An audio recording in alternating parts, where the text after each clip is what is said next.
Hello everyone, my name is Stanley, and today we're going to be going over some example solves using the beginner's method.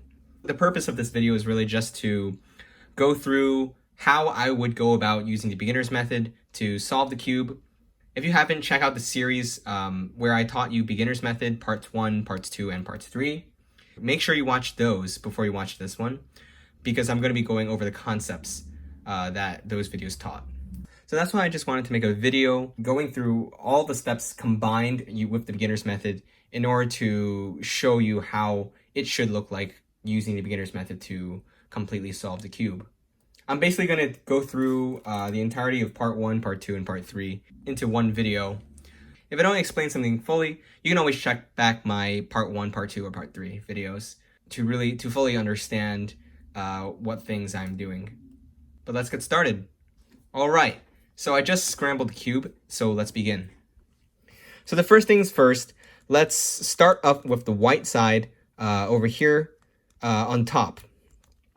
So the first thing we want to do is put all the edge pieces with white in them up to the top layer where they are supposed to be positioned. So the first thing I see is, let's choose this one. This edge piece is blue and white. And we're just going to bring it up to the top with one simple move. We can just move it up like this. We can now align this blue edge piece with the center, which is over here. And now this part's connected. So let's find another edge piece. Let's circle around. And we can see that this edge piece, white and orange, can be moved up using one move as well. However, when I move it up like this, the orientation of this is incorrect. Blue is supposed to be here, and the green edge piece is supposed to be here, not the orange one. The orange one is supposed to go here, because according to the center pieces, blue is on this side, meaning the blue edge piece with the white should be over here. The orange center piece is over here, so the orange edge piece should be over there. So what I do, since I can move this edge piece up with one move, we're just going to move the top part counterclockwise so that I can move this orange edge piece very easily to the top while maintaining the correct positioning. I can simply move this back, and we have now connected the orange and the blue edge pieces. So next I see this edge piece over here, green, and the green edge piece with white. So I know, just looking at the center pieces, that green is supposed to go up here, opposite from blue. So knowing that it's over here, that I can move it in one move, just like that, we can position it so that we can move the top part so that you can move this one move while maintaining the order. So let's do that. And let's simply move that back to where it was before. So now we have blue connected, orange connected, green connected, and finally, the last piece, edge piece, is right here with red and white. So we just have to move this to over here. Since I can move this up with one move again, I can just move it up like this. You can move the top face so that it can easily be moved up just in one move while maintaining the order. Now let's move that top face back. And now we have successfully connected all the edge pieces in the correct spot with its correct center. So now that we've done that, we can flip it over so that the yellow is on top. So the first thing we want to do is really solve this first layer. Put all the corners with the white edge part into the correct place where it's supposed to be. So let's take this one for example. White, red, green. So obviously it's got to go to a between the red and the green center pieces. So let's move it so that it is. So we see red here, green here. This corner piece obviously has to go over into here. So based on my part 1 video, in order to place these pieces into the bottom layer over here, you have to use this 4-step algorithm. So you do right side up, top face clockwise, right side down, and top face counterclockwise. You can see that it's been moved down here. However, it is not oriented correctly. So let's just keep repeating that algorithm until it actually is oriented correctly.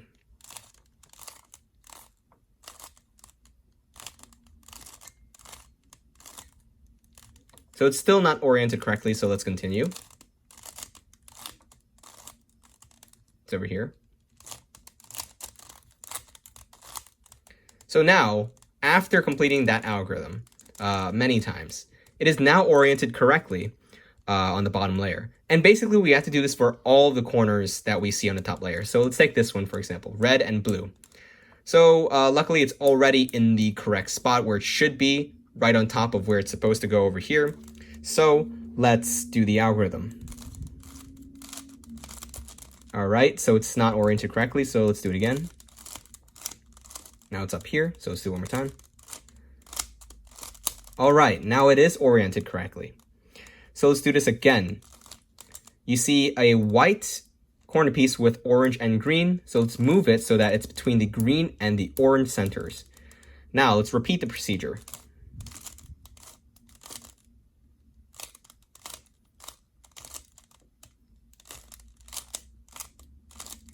Finally, it has been put into the bottom layer. Now there's only one piece left that has not been put in, and it's this corner piece over here, the corner piece with the white, orange, and blue. So let's move it to where it should be, and let's do it again. Nope, it's not oriented correctly yet.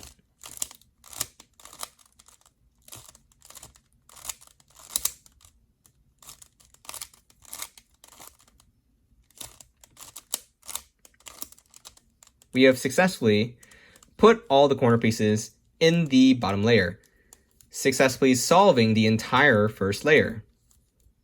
So now we have to worry about the edge pieces. The edge pieces have to be put into the correct spots in order for the second layer to be complete as well. So the first things we do is that we can find an edge piece on the top layer. So just looking at it now, I actually do not see any viable edge pieces that can be put in. And this is because if you look at all the edge pieces on the top layer, you see yellow and orange, yellow and red, green and yellow, blue and yellow. Obviously, they belong on the top layer and not in these second layer here. So all the second layer pieces are in the bottom, are in this second layer part over here, and they need to be taken out. So basically, what we do is we can dislocate, I guess you can say, this corner piece with the edge piece that needs to come out. Let's move it so that we can separate these pieces. So we can move this corner piece up like that. But which way should I move the top layer so that I can effectively separate these two? Well, if I move it like this, I'm obviously not separating it. They're still connected like that. So let's undo everything and move it up. So instead of going this way, I can go counterclockwise like that. Because when I move it down, when I move this side down, you can see that it separates these two pieces over here. It separates them. And then when I move it back, you can see now both the corner piece and the edge piece that it was connected to before are now separate. So in order to avoid this being connected to it, we can move this edge piece somewhere else, best over here, so that it doesn't interfere or connect with it when I do the algorithm to put it back in. So in order to move this here without moving this corner piece, I can move this corner piece down this way or this way, as long as it's going down, looking at what is actually being moved up when I put a side down. So if I move this right side down like this in order to preserve this corner piece like that, when I move it down like this, I have to make sure that the other part over here, this part is not completely solved or is useless, so that I don't mess anything up. So if this is already like unsolved, it's much more efficient because it's not already solved yet. So we can move it down like this. We can move it down either way because none of these edge pieces are actually solved. So we move it down. We can move this edge piece over here, the orange and green, to the other side, and then we can move it back up. So now this can't connect. This edge piece cannot reconnect with this corner piece again.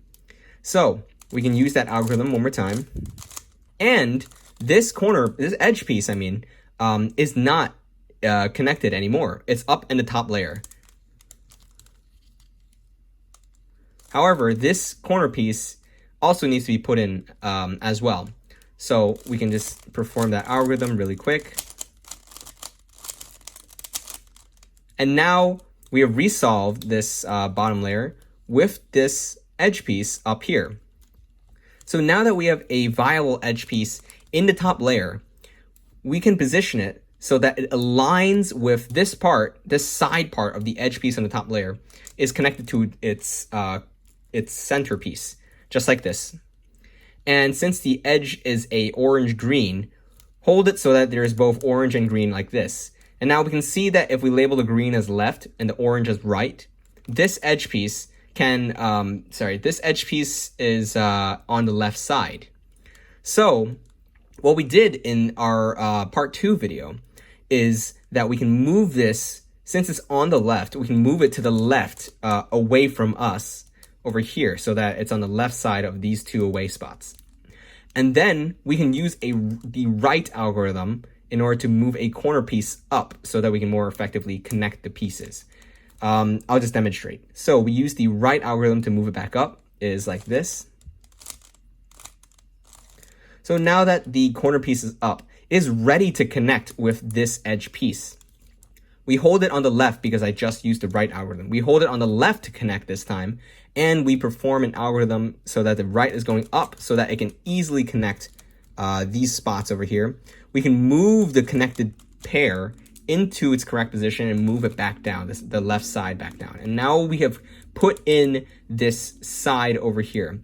And what cool thing happened was that another edge piece, another viable edge piece that belonged here, which is this green and red, originally it was over here.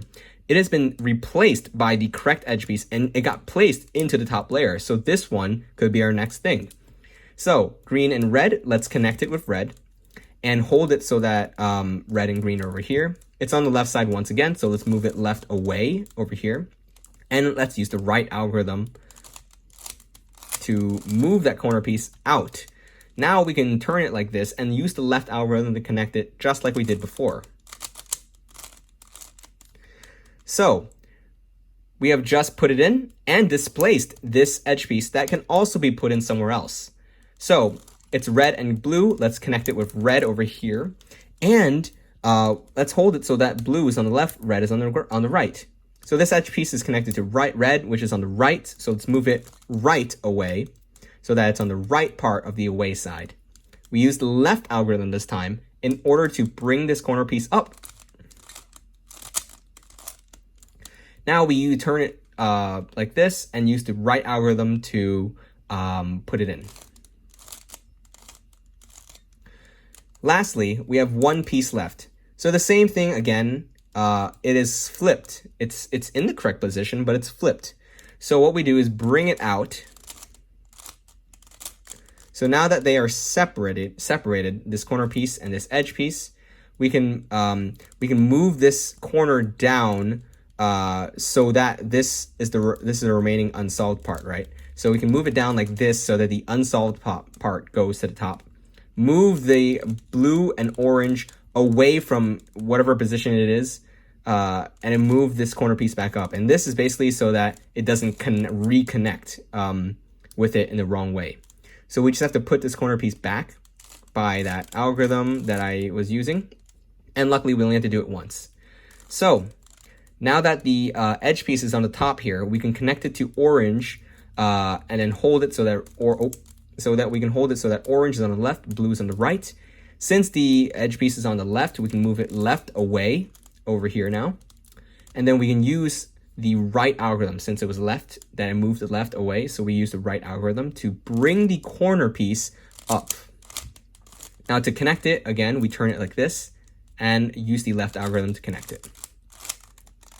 All right, so now it is connected and now everything is solved on the second layer. And now we only have to worry about the top layer. So now we're getting into the cross, the yellow cross. We have to create the yellow cross as the first starting point for the top layer. So as you may recall from solving the yellow cross, I see an L shape like this. So I hold it so that it's on the top so that the L is facing forward and to the left. And then I perform the algorithm where the front face goes clockwise, right face goes up. Top face goes clockwise, right face goes down. The top face goes counterclockwise, and the front face goes back counterclockwise. Now you see a line, a horizontal line, and we just perform that algorithm again. Doesn't matter what side that I'm on, as long as it's horizontal. I can do it on this side, or I can do it on this side. But I'm just going to do it like this. And we perform that algorithm one more time. And as you can see, there is a cross. I just have to move it so that it connects with everything. Luckily, it connected everything, so I skipped a step here. And just for reference, it might look something like this. Once I connect everything, you only have two of them, two edge pieces that connect, while this red and this blue doesn't connect. The other two doesn't connect. So when you have this, hold the two existing connecting pieces. Hold them so that one is on the top and one is on the right, or one is facing forward and the other is facing right.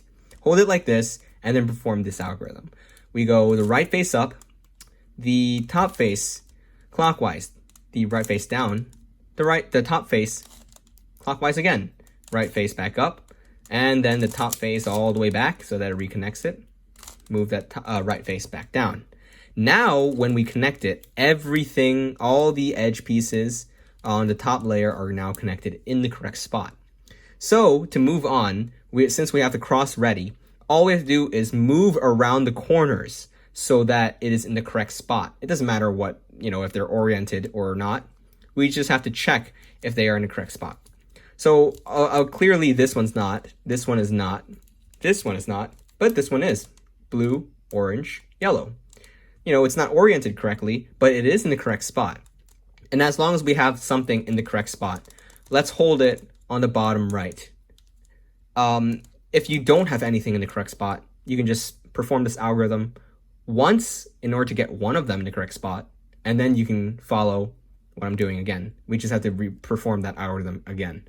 So the algorithm, in order to move the corners around, essentially the algorithm actually, since I'm holding this correct spot, this correct corner on the bottom right, it basically moves the other three around. It just moves it around until they are in the correct spot. It doesn't move the bottom right corner though, looking at it on the top face. So the algorithm goes as follows. You move the top face clockwise. You move the right side up. You move the top face counterclockwise back. And then we move the left side this time. Move the top face clockwise again to reattach this stuff. Move that right side down. Move the top face counterclockwise to reattach. And then move it down. Now, as you can see, just one move was able to rotate it correctly. Of course, if it didn't work the first time, you just have to do it again, that algorithm again. So clearly this one is, already oriented correctly and in the correct position. This is in the correct position, this is, and this is as well. So now that we have all the corners in the correct position, all we have to do is orient all the corners correctly. So in order to do that, you actually have to just, find any corner that you see is not oriented correctly, hold it so that it's on the bottom right. Once again, we're looking at a top view. So now that let's do this one. And in order to orient it, we have to just perform these 4 moves. We're going to go the right side down, the bottom layer counterclockwise, right side back up, and then the bottom layer clockwise. And we repeat this until this is oriented. But hey, you just messed up the rest of the cube. Don't worry. Do not move how you're holding it though. Just move the top layer when transitioning to the other pieces. So it may look like it is messed up, but don't worry, everything will come together at the end. So now that this one's complete, we just rotate the top layer to get to the other corners that are incomplete. We can just move it like this so that the other one, the next corner that needs to be oriented, is on the bottom right, looking at it from the top view. And we just do those same algorithms again. Move it down, move the bottom layer counterclockwise, move it back, move the right side back up, and move it move the bottom layer clockwise, and we just keep repeating it until it's oriented. And now that this is oriented, we move the top layer again so that the next one that needs to be oriented is on the bottom right. So let's do it again. And as you may notice, everything on the bottom here that looked really messed up is now fixed. And, you know, everything fixes itself once everything is oriented, if you're doing it correctly. So now that everything's oriented correctly, all we have to do is just move this top layer twice. And now we can see that we have solved the Rubik's Cube using the beginner's method. This is just an example solve. When you're solving it, it might look a little bit different. Like you may have extra things that you might have to consider that I might not have considered in this example solve. But if you are, if you're a little bit stuck, you can always check out my part 1, part 2, and part 3 videos about the beginner's method to help clear up the questions or misunderstandings that you might have when following through with this example solve. So yeah, that pretty much wraps it up for this video. I hope you enjoyed. I hope you got a sense of how using the beginner's method to solve a Rubik's Cube may look like. Of course, when you're solving it, you're probably not going to be talking it out like I am right now. But as long as you keep practicing, as long as you keep doing it over and over again, you'll definitely get better at it. So, you know, if you're interested in anything else made by us, feel free to check out our channel, Task Team. And if you have any questions, be sure to contact me with my email in the description. And I'll see you in the next video. Bye.